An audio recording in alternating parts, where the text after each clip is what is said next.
Influencer Entrepreneurs Podcast with Jenny Melrose, where I strategize with business owners on how to grow and scale their businesses to hit their income goals.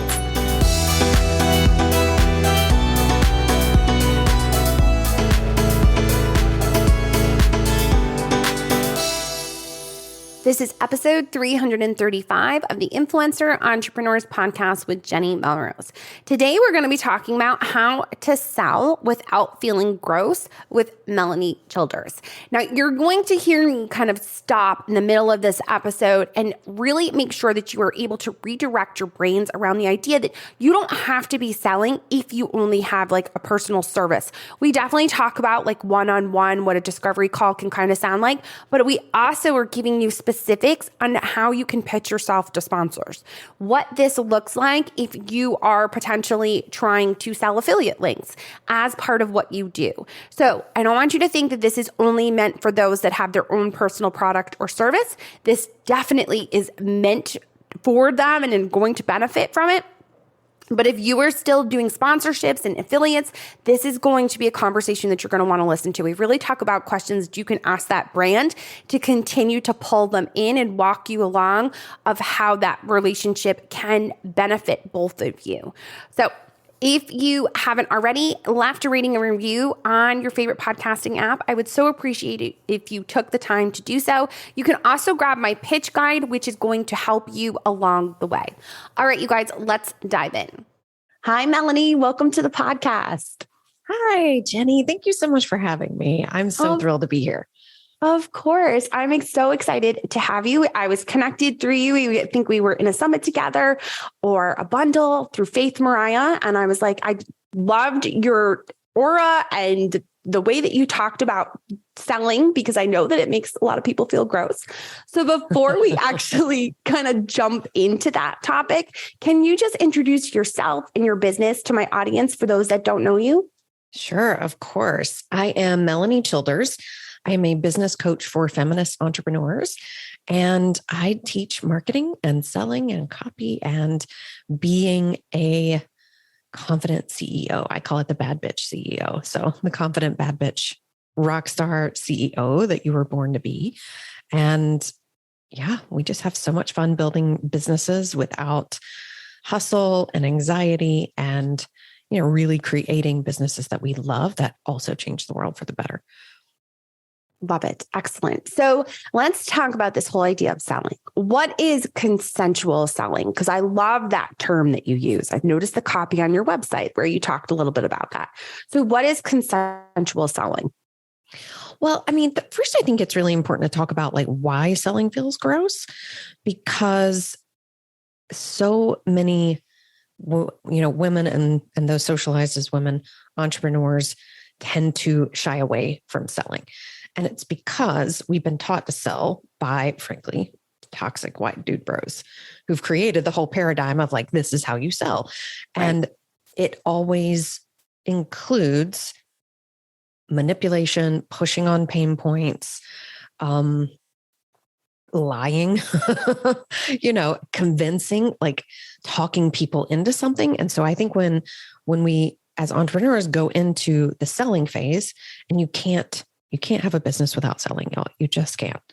When we go into that, we think selling equals convincing. And so what the mental shift that we have to make is that, nope, that's just one way that we've been taught how to sell. And it's not actually even the most successful or effective way to sell. And selling is not convincing people. Selling is helping them get what they already want, which is just a desire that they have. And so the concept of like consensual selling is really being in partnership and relationship with the person that you are on a sales call with, and even like in your marketing, in order to help them get what they already want. And it really it just comes from collaborating with the dream that they have, the desire that they want, and being in service to that desire at the highest level. And consent just means asking questions. Is this the step that you want to take next? It really can be that simple. It does not have to be complicated. Do you want to take the next step with me? Right. That's consent. Yes. No, absolutely. And I think when you talk about the selling, it's the manipulation part of it that we often hear about, twisting the words or twisting their feelings to make them think that that's exactly what they want.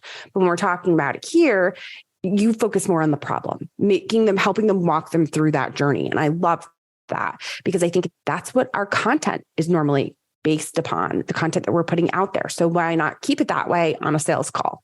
So Yeah. how do we actually successfully consensually sell? Is there something that we need to do in order for it to work?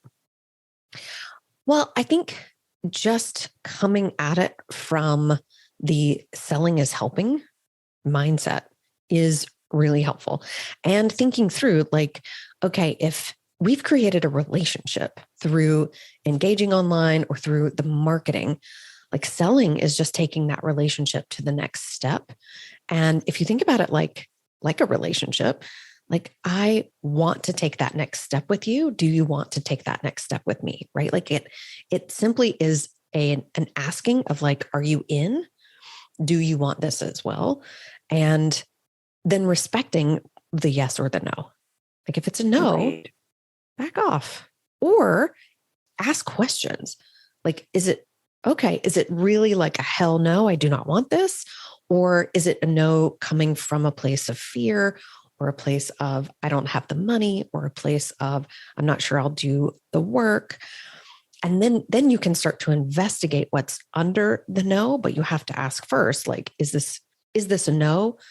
Like truly, you don't want to do this work. You don't want the thing that you signed up to be on this call for, or is it a no coming from another place?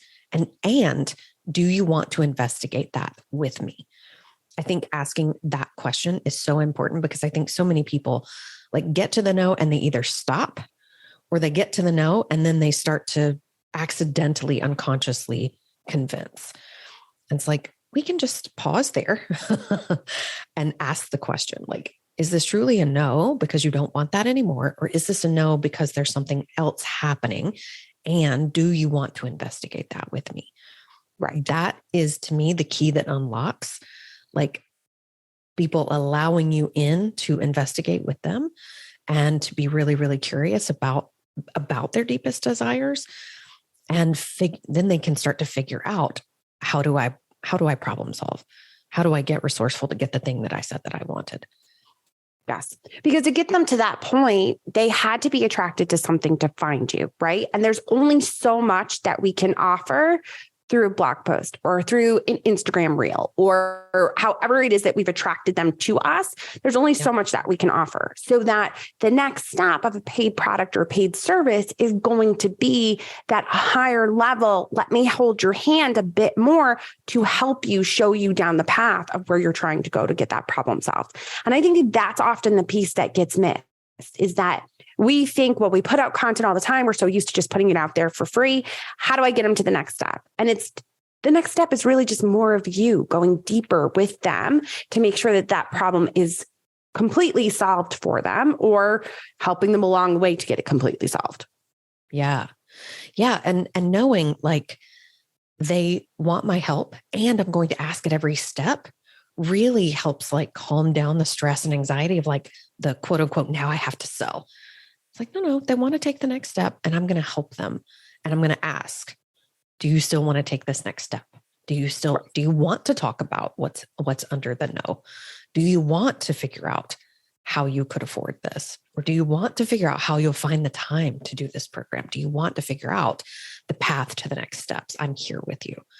Like, I think that is such a loving and generous place to be serving is on the sales call. And once they have, walking them through that process and then helping them decide and figure out how to decide for the future that they want. Because we all have human brains. They're all, a confused mind says no.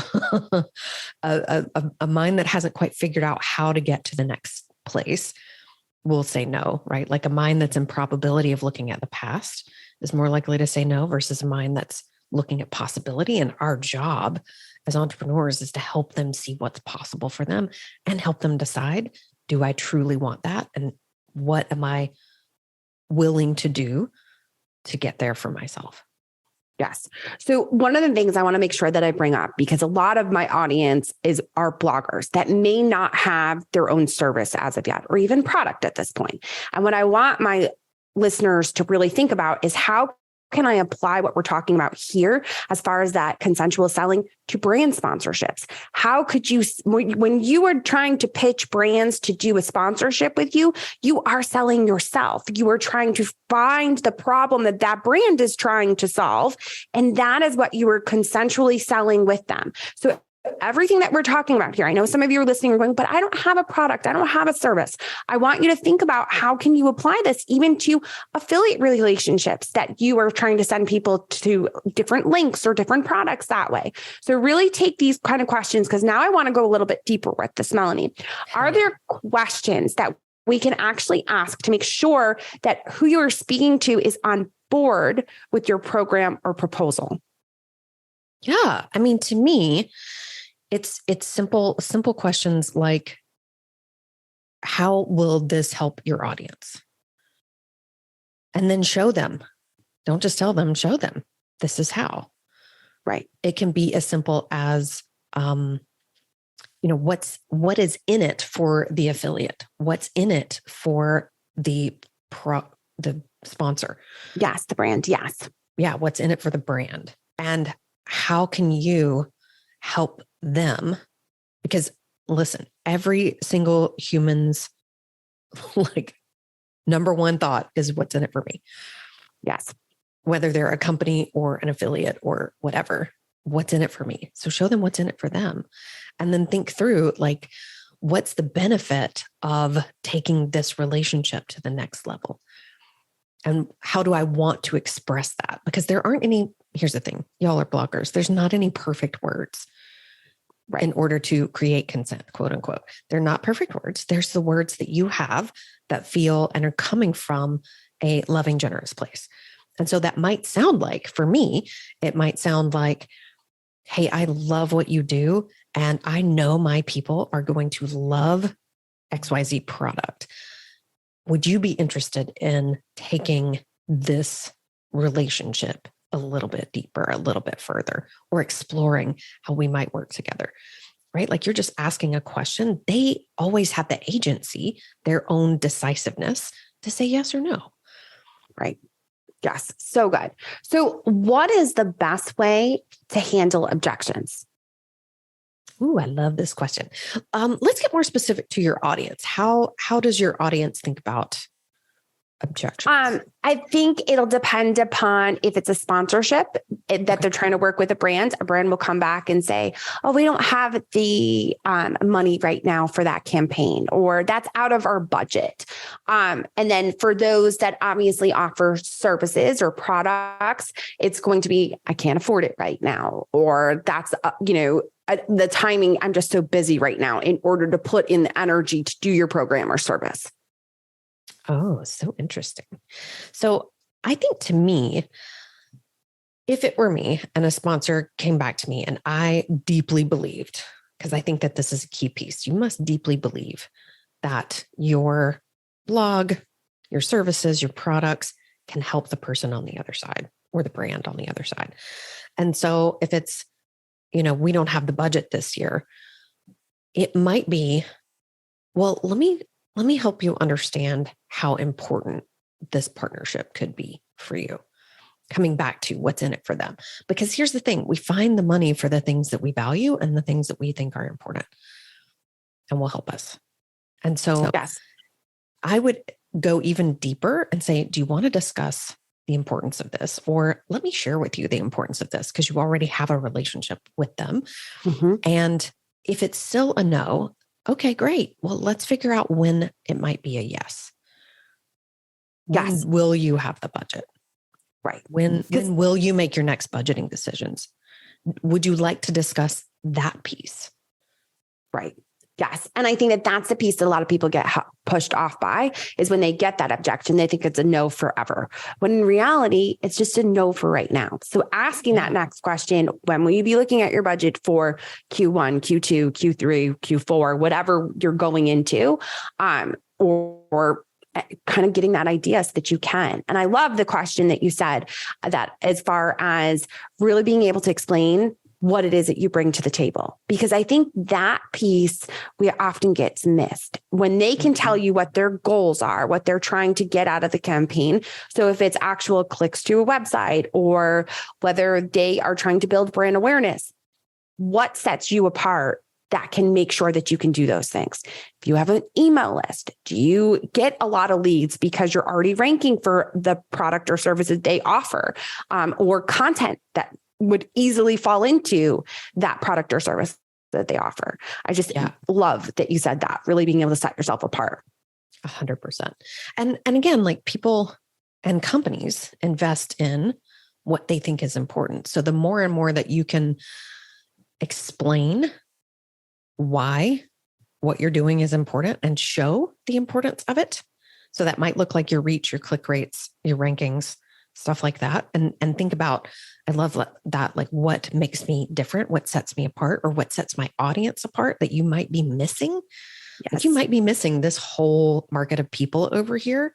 Let me help you understand why, where I am, my space, my influence, and my platform is really important for you. So now let's turn it to someone that does have their own service. Let's say it's someone that may work one-on-one with as a therapist or pelvic floor therapist. I love that one, because I actually have a client right now that I'm thinking of that does this. And an objection that they may receive is, I'm busy with my kids. I don't have a ton of time to be able to do a program. What would be a good objection to that? Yeah. I mean, the way that I think about that objection is again, the same thing. Like, we find the time for the things that are important for us, and thinking through, like, why, for yourself as the service provider, why is this one of the most important things that they can spend their time on? Because here's the thing, y'all, time expands to fill the space of whatever you give it, right? So like, if you set yourself, it's going to take me 2 hours to write a blog post, it will take you the 2 full hours. But if you decide, I have 30 minutes, I'm going to sit down and write a blog post, you'll do it in 30 minutes. And so just knowing that that's the way the human brain works, people will spend their time on the things that they value. And so you have to do the mental work to think about, why is it important for them to spend their time on this? And how can I explain that to them? And maybe it really is just saying, this is like 30 minutes a day. How would you find 30 minutes a day for the most important thing in your life? If you truly want this result that my service, my products give you, how will you find the time? Because I can't is just the brain's first response, right? Like, our brains are not, most of us are not like naturally programmed to figure out, how could I figure it out? They're programmed to just decide, I can't. And so like, we have to dig a little bit deeper and ask the brain to get curious. Okay, I understand that. If this is really important to you, how would you figure out where to make the time? Right? Would you get up a little bit earlier? Would you use your lunch hour? Would you use the time after the kids have gone to bed? Do you have 10 minutes to take a walk? Do you have, right? Like, starting to think about how would you figure it out? That's when they can start to get really resourceful. But it has to, I think it's important to frame it through, I don't want to say have to, because there are no have to's here, but I think it's important to frame it through the lens of, you said you wanted this thing. It's going to require a little bit of your investment.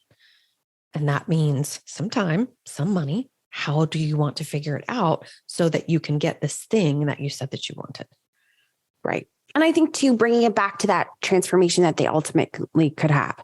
So pelvic floor therapist, being able to play with your kids without worrying about if you sneeze, you're going to have to go running inside to change.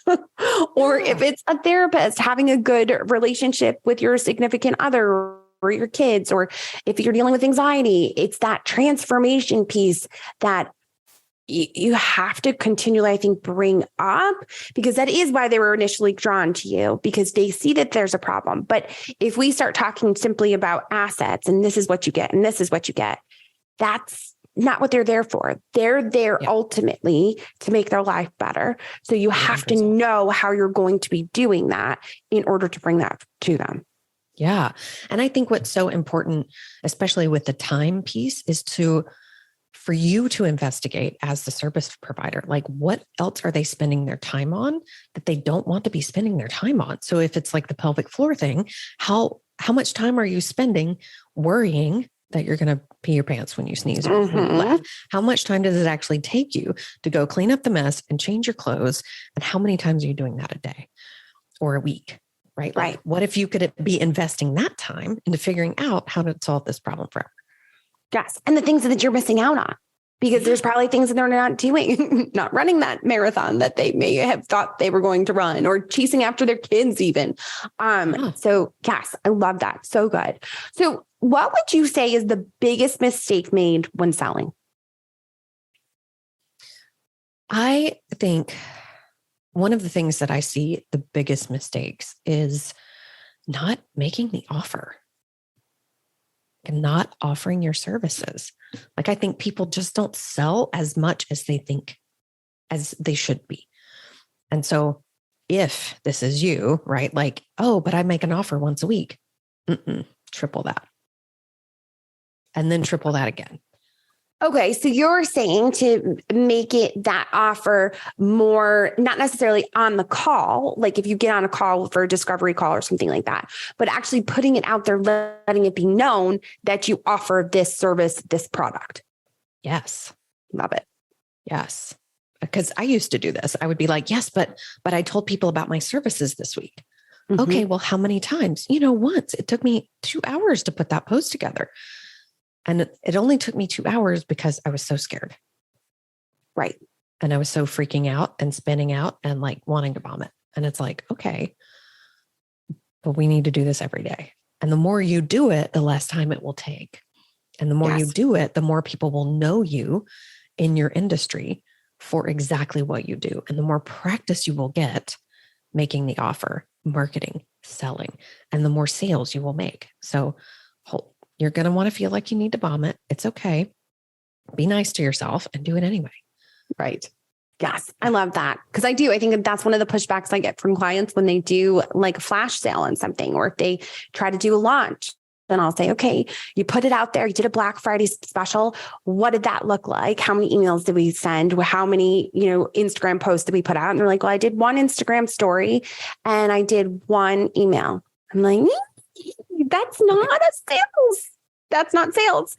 That's like, not enough. Listen, y'all, I know you're going to hate to hear this, and I hate to be the bearer of bad news, but people need to hear things 17 to 20 times before they say yes. Be willing to be annoying. It's okay if they think you're annoying. They'll unsubscribe.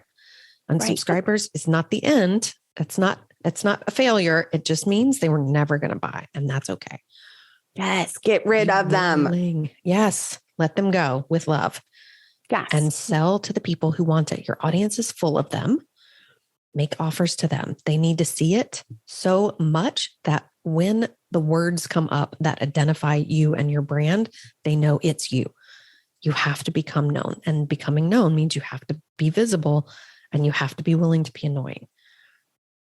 So good. Yes, I love that. Because it is. I think a lot of people get stuck on the unsubscribes and see them and go, oh, about all these people unsubscribing. And I'm like, no, that's dead weight that you're getting rid of, that you're not having to pay for them to just sit there on your list, not doing anything. Yes. We want them to exit for themselves. I send them with so much love. Like I visibly go, it used to like freak me out so bad to get unsubscribes. And now I visibly go and people unsubscribe and I like put my hand on my heart and I'm like, I love you. Thank you so much for making a decision for yourself. Bye. It was nice knowing you. I'll be here if you ever want to come back. Like I don't send them an email. I just like say that to myself because that helps calm down like the stress response of like, oh no, something's gone terribly wrong. It's like, no, this is a good thing. They are self-selecting out. And that is a beautiful thing. Thank you for being part of my audience. Absolutely. And I think for some of us, that are listening, we have different stages within our business. Like I can think of one client in particular who's a homeschooler, where they probably came on at some point to your list. Maybe their kids are no longer being homeschooled, or they've graduated, or, especially if you've had your business for a while. So understanding that that's part of their journey is to unsubscribe and to move on to bigger and better things is perfectly fine. I think it's important to keep in mind. Yeah. And I think so many people are afraid to be controversial or to stand for something. And the thing is, the more you stand for what you believe in, the more people are going to select out. And that's a good thing. They were never really in your audience to begin with. Yes. Please stand for something. Please stand up and make a difference. And, stand on your own. Who cares what the haters think? They're not here for you. Right. It's all about your positioning for sure. And being able to set yourself apart that way to attract the people that are meant to be served by your content and the problems that you can solve for them. So tell me more about your consensual selling conversations guide that you offer, because we're going to link to that in the show notes. And my audience always knows they can always send me a DM on Instagram, and I'll make sure that I send that link directly to them so they can go and grab that. But just tell us a little bit more about your guide that you offer. Sure. So I offer a free 30-page guide to consensual selling conversations. And I also have a masterclass called How to Sign Your Next 3 F Yeah Clients. And you get that workbook as part of that. So if you want to do that, just head over to melaниechilders.com/sales masterclass and sign up for the list there. And you will get the replay and your workbook all in one. Excellent. We are going to make sure to link to those in the show notes. Melanie, where else, where are the best places for people to connect with you? Sure. I am at MelanieChilders.com, and twice a year I run the Bad Bitch Mastermind. By the time this airs, it might be called something different, but you'll find everything you need over at MelanieChilders.com/mastermind. And that is the work that I do to help women really blow up their service-based business with their values and their ethics firmly on lock. And I also run the Bad Bitch Entrepreneur podcast, so you can listen to all of my episodes there. Jenny will be on it soon. Very good. We will make sure to link to those in the show notes. Melanie, thank you so much for taking the time to speak with me and my audience. Oh my gosh, thank you so much for having me. I hope that this helps so many of your bloggers change the way that they feel about selling and go get it. Go get it, y'all. Love it. All right. I hope that really helps you wrap your brain around the idea that you need to have a shift in your mindset when it comes to selling. It's not about manipulating and getting people to never be able to get them to say no. We want them to say, hey, nope, that necessarily isn't where I'm at or where I'm going to be at this point, and get them to potentially move on so that you can find the right people that are meant to benefit from your products and services that you offer.